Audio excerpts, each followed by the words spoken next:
Olá, eu sou o pastor João Balbino e nós estamos na série Mensagens para os Remanescentes. Nesse vídeo, veremos o conteúdo do capítulo de número 48 do livro de nossa autoria. O título do capítulo é A Recompensa Final é Eterna. Veremos que para cada um de seus filhos, Deus dá talentos, Deus dá dons, a cada um de acordo com a sua capacidade. E ao final de tudo, o Senhor recompensará a todos de uma maneira absolutamente justa. O texto para nossa meditação se encontra no Evangelho de Mateus, capítulo 25, versículos 14 ao 30. Por favor, se for possível, abra sua Bíblia. Caso não seja possível abrir a Bíblia, peço que assista ao vídeo com concentração. Inicialmente, vamos ler apenas os versículos 14 e 15. Evangelho de Mateus, capítulo 25, versículos 14 e 15. Leiamos. E também será como um homem que, ao sair de viagem, chamou seus servos e confiou-lhes os seus bens. A um deu 5 talentos, a outro 2, e a outro 1, a cada um de acordo com a sua capacidade. Em seguida, partiu de viagem. A chamada parábola dos talentos nos fala sobre a graça de Deus, nos fala sobre serviço ao Senhor e também sobre recompensa. O ensino é muito claro. Tanto a fidelidade como a negligência serão recompensadas. Ao final de tudo, os fiéis serão colocados sobre o muito. Quanto aos negligentes, os procrastinadores, aqueles que faltam ao dever, os tais não devem aguardar um bom futuro. Em Romanos, capítulo 2, versículo 6, a Bíblia diz: Deus retribuirá a cada um conforme o seu procedimento. Portanto, ninguém consinta com uma atitude descuidada, omissa, agindo com desprezo em relação a Deus e com desprezo em relação às coisas dadas por Deus. Fomos criados para servir, fomos criados para empreender, para realizar, para crescer e para multiplicar. No princípio, Deus disse, Gênesis capítulo 1, versículos 26 ao 28, façamos o homem à nossa imagem, conforme a nossa semelhança. Domine ele sobre os peixes do mar, sobre as aves dos céus, sobre os animais grandes de toda a terra e sobre todos os pequenos animais que se movem rente ao chão. Sejam férteis e multipliquem-se, encham e subjuguem a terra. O ser humano foi criado à imagem do Criador, um ser distinto em toda a criação, uma criatura com capacidades extraordinárias. Pergunto, você já pensou de onde vêm todos esses surpreendentes avanços que todos os dias nós podemos observar, essas invenções maravilhosas em diversas áreas, transportes, comunicações, medicina, engenharia, outras áreas? Eu te digo de onde vêm todos esses avanços. Vêm da imagem de Deus. O problema foi a queda dos primeiros pais. Por causa do problema do Gênesis 3, a imagem de Deus nos seres humanos se encontra em diversos aspectos prejudicada, distorcida, desfigurada. Desde o Éden, por estarem separados de Deus, os filhos de Adão subsistem em níveis que não refletem perfeitamente o eu original. Subsistem sem alcançar os seus máximos potenciais. Nascidos em pecado, separados de Deus, centrados em si mesmos e nas coisas que são da terra, os filhos dos homens têm problemas de mentalidade, têm bloqueios diversos, se encontram presos dentro de pensamentos errados, limitados por molduras que vieram por meio da linhagem familiar e por meio da cultura que há no mundo. Molduras velhas que em nada glorificam a Deus e apenas podem ser quebradas por meio do Evangelho, desfrutando o mistério do Evangelho, que é Cristo. Na parábola dos talentos, o Senhor da terra representa o próprio Senhor Jesus Cristo. Após confiar o cuidado de seus bens aos seus servos, o Senhor saiu de viagem. Jesus foi até a cruz, morreu por nossos pecados, ressuscitou e partiu para estar com o nosso Pai. Contudo, antes de partir, o Senhor confiou à sua igreja a continuidade da missão que o trouxe a este mundo. Disse Jesus: paz seja com vocês. Assim como o Pai me enviou, eu os envio. Em Mateus, capítulo 25, versículo 15, que é o texto para a nossa meditação, a Bíblia diz: a um deu 5 talentos, a outro 2 e a outro 1. O talento era uma unidade de massa usada para designar altos valores. Equivalia a cerca de 34 quilos, por exemplo, de ouro, de prata. Em termos monetários, os cálculos quanto ao valor de um talento nos dias de hoje são diversos. O que podemos afirmar com segurança é que um talento equivalia a uma fortuna em dinheiro. Tanta economia em mãos de um simples servo, isso é uma prova cabal da liberalidade, da grande graça do Senhor da terra. Espiritualmente falando, os talentos são os dons espirituais, são as grandiosas bênçãos que Deus nos tem dado por meio do Evangelho, cuja principal é a reconciliação. Agora mesmo, o Deus Todo-Poderoso está perfeitamente junto conosco. Isso é algo realmente muito grande.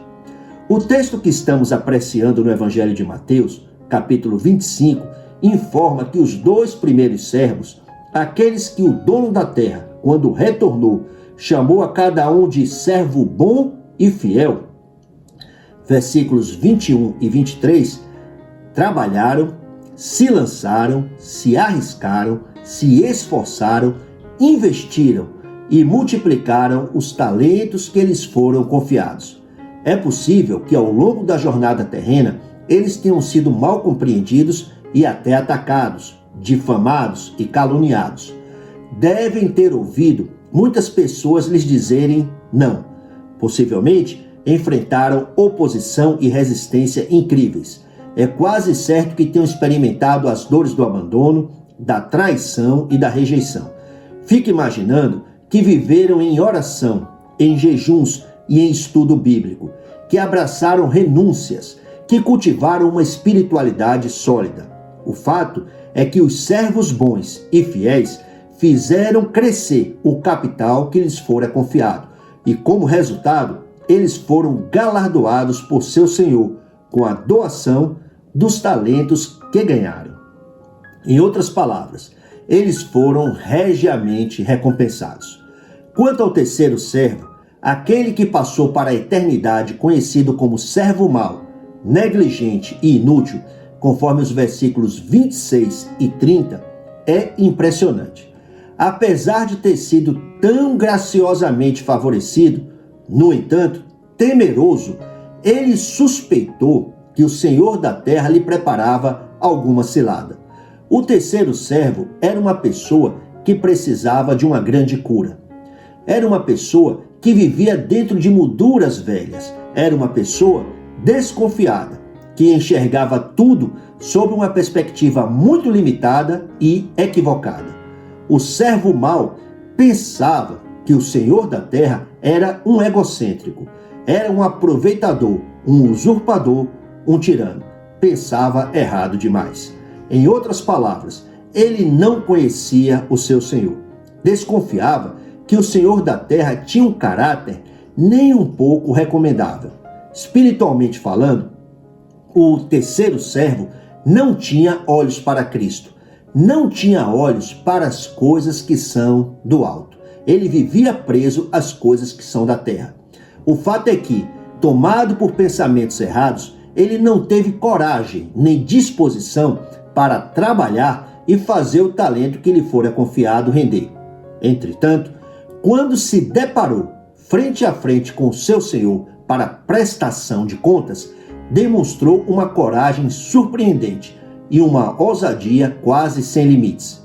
Procurando justificar-se, o servo mau teve a audácia de dizer ao seu Senhor, versículos 24 e 25, olha o que ele falou. Disse: eu sabia que o Senhor é um homem severo, que colhe onde não plantou e junta onde não semeou. Por isso, tive medo, saí e escondi o seu talento no chão. Veja, aqui está o que lhe pertence. A sua notória negligência, ele acresceu a injustiça de um julgamento absolutamente equivocado. Procurando justificar-se, o servo mau, negligente e inútil disse: eu sabia que o Senhor é um homem, e errou em toda a avaliação que fez. Algumas vezes, o que impede uma pessoa de avançar, de alcançar os seus máximos potenciais como servo de Deus e frutificar no Senhor é: eu sabia que. Ou seja, são os pensamentos errados, as más suspeitas, as deduções particulares resultantes de raciocínios obscurecidos. Pergunto, como resolver isso? Em primeiro lugar, simplesmente arrependa-se e creia no Evangelho. O Evangelho traz toda a correção moral que nós necessitamos. Em segundo lugar, tome posse do pacto. Cultive um relacionamento pessoal com Deus, oração e meditação. Creia e confesse que o Deus Todo-Poderoso está perfeitamente junto com você. Se devocione e dê culto. Do culto virão todas as respostas. Em terceiro lugar, é a parte que diz respeito às nossas interações com nossos semelhantes.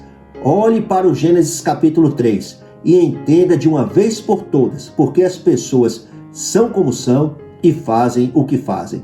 Somos todos necessitados da graça de Deus. Portanto, ame, perdoe e siga testemunhando em todos os encontros no campo, testemunhando que Jesus é o Cristo, a resposta e a solução de Deus para todos os problemas da humanidade. Em outras palavras, procure se certificar ao máximo de que você é uma pessoa que está realmente vivendo dentro do Evangelho, envolvido com evangelismo e com missões, vivendo em sintonia com o plano de Deus, que é salvar pessoas de todas as nações.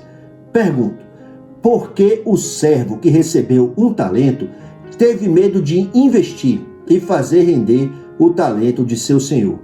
Por que foi que ele escondeu o talento que lhe fora confiado em um buraco no chão? A resposta é dupla. Em primeiro lugar, ele teve medo e escondeu o talento porque ele não percebeu a grandeza da bênção que lhe fora confiada. Ele não pôde discernir a graça da oportunidade de servir, a grandeza da oportunidade que foi colocada em suas mãos. O terceiro servo era como os cristãos nominais em nossos dias, que muitas vezes se envolvem com as coisas da religião, se envolvem com faça isso, com faça aquilo, não faça aquilo outro, mas se esquecem de cultivar um relacionamento pessoal e de intimidade com Deus a cada dia. Por isso são irrelevantes. Em segundo lugar, ele teve medo e escondeu o talento devido ao seu próprio caráter mau. Aquele servo, segundo a Bíblia, era um homem mau, negligente e inútil. Um homem com um teto moral muito baixo. Acima de tudo, uma pessoa autocentrada, zelosa de sua própria autopreservação. Uma pessoa que, na verdade, não se importava com ninguém além de si mesmo. Quando o servo temeroso devolveu ao dono da terra o talento que lhe havia sido confiado, a reação foi imediata e contundente. O servo mau foi redarguido, silenciado e condenado. Seu argumento foi rejeitado. Leiamos, versículos 26 ao 30. O Senhor respondeu: servo mau e negligente, você sabia que eu colho onde não plantei e junto onde não semeei? Então, você devia ter confiado o meu dinheiro aos banqueiros, para que, quando eu voltasse, o recebesse de volta com juros. Tirem o talento dele e entreguem-no ao que tem 10, pois a quem tem, mais será dado, e terá em grande quantidade. Mas a quem não tem, até o que tem lhe será tirado. E lancem fora o servo inútil nas trevas, onde haverá choro e ranger de dentes. A decisão de enterrar o talento foi um atentado contra os interesses do Senhor da terra. O mau, negligente e inútil servo, com a omissão do seu serviço, sabotou os interesses, prejudicou os negócios do seu Senhor. Fica claro que também haverá recompensa para o não uso daquilo que o Senhor nos confia. Os privilégios que ganhamos agora serão cobrados no dia do encontro com Deus. A mensagem da parábola dos talentos soa inconfundível. Use ou perca. Portanto, precisamos pensar como podemos investir a nossa vida e nos deixar gastar no serviço do Senhor e do seu povo, no limite máximo de nossas capacidades e habilidades, para que em sua vinda, com toda alegria e profunda gratidão, recebamos a sua bendita recompensa. Nós que estamos em Cristo, somos aqueles que receberam as bênçãos especiais do céu. Somos aqueles a quem o Senhor confiou dons, a quem o Senhor deu talentos. Pergunto, que tipo de pessoas nós devemos ser? Devemos ser pessoas que viabilizam e que realizam a evangelização do mundo. Se você já compreendeu o que Deus quer ver realizado, se você já entendeu que o plano absoluto de Deus é salvar pessoas de todas as nações e pela fé você está tomando a sua parte na missão, então você é uma pessoa feliz e vai estar mais feliz ainda quando respirar pela última vez, fechar os seus olhos e partir para estar com o Senhor. Oremos. Pai, que todos os dias possamos ter a concentração correta, possamos ter a centralidade no Senhor Jesus Cristo em todas as coisas e multiplicar ao máximo os talentos que o Senhor tem nos confiado. Por sua graça e poder, possamos ouvir dos seus lábios: muito bem, servo bom e fiel. Você foi fiel no pouco, eu o porei sobre o muito. Venha e participe da alegria do seu Senhor. Nós oramos em nome do Senhor Jesus Cristo. Amém. O tema do próximo vídeo é: em que devemos prioritariamente investir? Agradecemos por assistir. Que nosso amado Senhor Jesus Cristo se agrade em te abençoar, se agrade em abençoar a sua família, a sua casa, em nome de Jesus. Graça abundante.